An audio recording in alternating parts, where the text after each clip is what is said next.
स्मिता पाटिल की जीवनी। भारतीय सिनेमा की सबसे सफल अभिनेत्रियों में से एक स्मिता पाटिल का जन्म 17 अक्टूबर 1955 को पुणे, महाराष्ट्र में हुआ था। राजनीतिक रूप से सक्रिय हिंदू मराठी परिवार में जन्मी, वह एक प्रमुख राजनीतिज्ञ शिवाजीराव गिरधर पाटिल और एक सामाजिक कार्यकर्ता और नर्स विद्याताई पाटिल की बेटी थी।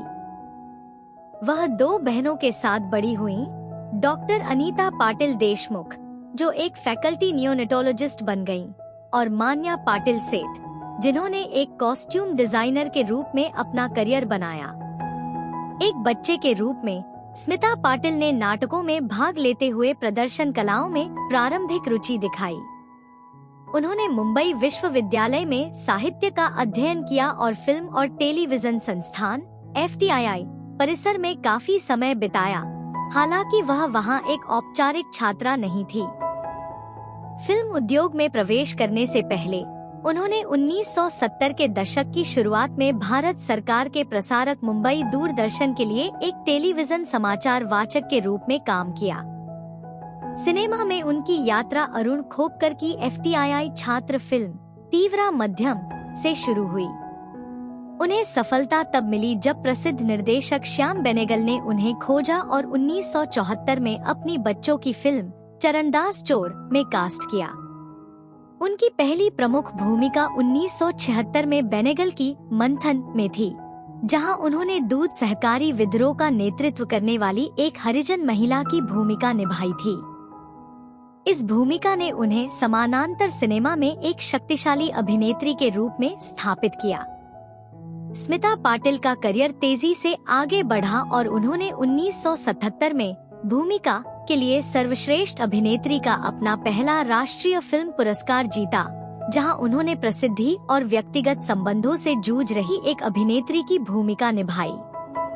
उनके प्रदर्शन ने उन्हें अंतर्राष्ट्रीय पहचान दिलाई और उन्होंने उस वर्ष शबाना आजमी और श्याम बेनेगल के साथ फिल्म निशांत के लिए कान फिल्म समारोह में भाग लिया।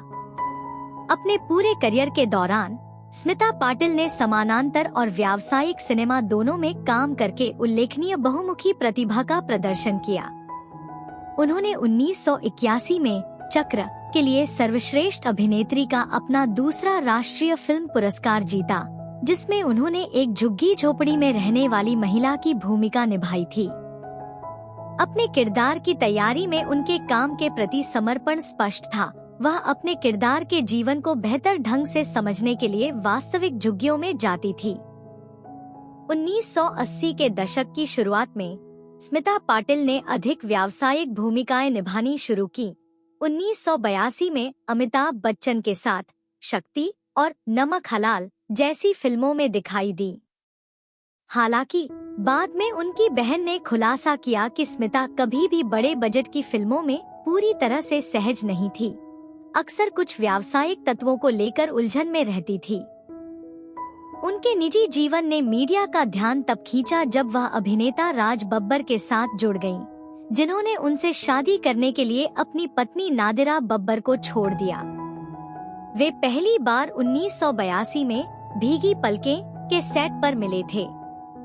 उनके रिश्ते को प्रशंसकों और मीडिया दोनों से ही आलोचनाओं का सामना करना पड़ा। अभिनय से परे स्मिता पाटिल एक सक्रिय नारीवादी और मुंबई में महिला केंद्र की सदस्य थी।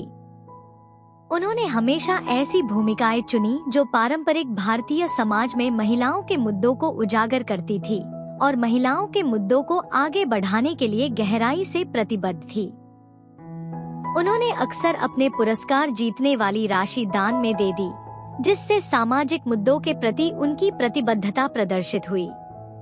दुख की बात है कि स्मिता पाटिल का जीवन तब समाप्त हो गया जब 13 दिसंबर 1986 को 31 वर्ष की आयु में प्रसव संबंधी जटिलताओं के कारण उनकी मृत्यु हो गई।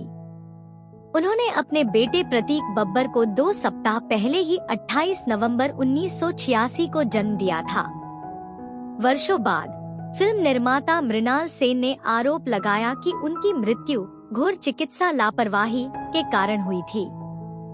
स्मिता पाटिल की विरासत विभिन्न श्रद्धांजलि और सम्मानों के माध्यम से जीवित है। उन्हें 1985 में भारत के चौथे सबसे बड़े नागरिक सम्मान पद्मश्री से सम्मानित किया गया। प्रियदर्शनी अकादमी ने उनके सम्मान में सर्वश्रेष्ठ अभिनेत्री के लिए स्मिता पाटिल मेमोरियल पुरस्कार की स्थापना की। उनके पिता ने 1996 में धुले, महाराष्ट्र में स्मिता पाटिल पब्लिक स्कूल की स्थापना करते हुए स्मिता पाटिल चैरिटेबल ट्रस्ट की शुरुआत की। अपने संक्षिप्त लेकिन प्रभावशाली करियर में स्मिता पाटिल ने 80 से ज्यादा फिल्मों में काम किया और 2 राष्ट्रीय फिल्म पुरस्कार, 1 फिल्म फेयर पुरस्कार और 2 फिल्म फेयर मराठी पुरस्कार सहित कई पुरस्कार अर्जित किए। उनके अभिनय ने नई पीढ़ी के अभिनेताओं को प्रेरित करना जारी रखा है और उन्हें भारतीय सिनेमा की बेहतरीन प्रतिभाओं में से एक के रूप में याद किया जाता है, जो अपने दमदार अभिनय, अभिव्यंजक नजरिए और सार्थक सिनेमा के प्रति प्रतिबद्धता के लिए जानी जाती हैं। उनके बेटे प्रतीक बब्बर ने उनके नक्शेकदम पर चलते हुए 2008 में अपने करियर की शुरुआत करते हुए अभिनेता बन गए। 2023 में अपनी मां की विरासत को श्रद्धांजलि के रूप में उन्होंने अपना नाम बदलकर प्रतीक पाटिल बब्बर रख लिया, ताकि यह सुनिश्चित हो सके कि उनकी उल्लेखनीय विरासत उनके माध्यम से जीवित रहे। 31 वर्ष की आयु में स्मिता पाटिल की असामयिक मृत्यु ने भारतीय सिनेमा के सबसे आशाजनक करियर में से एक को समाप्त कर दिया। फिर भी उद्योग और समाज पर उनका प्रभाव लगभग 4 दशक बाद भी गहरा है। सिर्फ 1 दशक से ज्यादा के सक्रिय काम में उन्होंने ऐसे काम किए जो कई अभिनेता अपने पूरे जीवन के करियर में हासिल करने में विफल रहते हैं। कलात्मक उत्कृष्टता और सामाजिक न्याय दोनों के प्रति उनकी प्रतिबद्धता ने एक भारतीय अभिनेता के लिए क्या हासिल कर सकता है और क्या प्रतिनिधित्व कर सकता है, इसके लिए नए मानक स्थापित किए।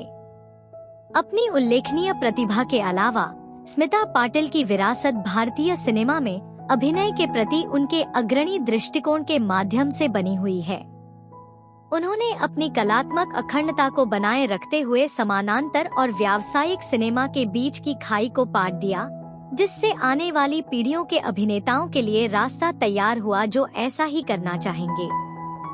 अपने किरदारों की दुनिया में खुद को डुबोने का उनका तरीका, चाहे शहरी गरीबी को समझने के लिए झुग्गियों में रहना हो या ग्रामीण महिलाओं के साथ उनके संघर्षों को प्रामाणिक रूप से चित्रित करना हो, भारतीय सिनेमा में मेथड एक्टिंग के लिए नए मानक स्थापित किए।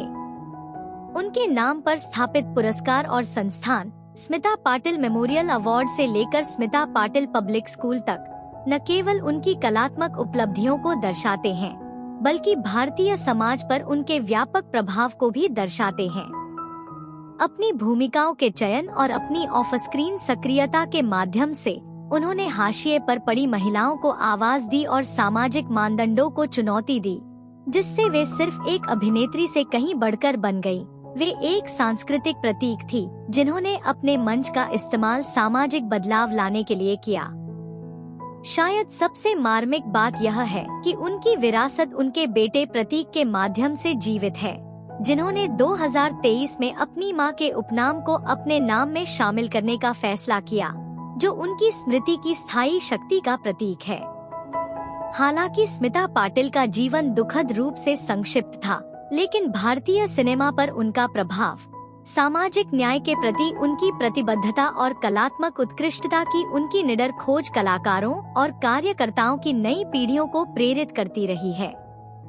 जैसा कि फिल्म इतिहासकार मैथिली राव ने कहा, वे भारतीय नई लहर को लॉन्च करने वाला चेहरा बनी हुई हैं और उनका काम सार्थक सिनेमा की परिवर्तनकारी शक्ति के लिए एक वसीयतनामा के रूप में काम करना जारी रखता है।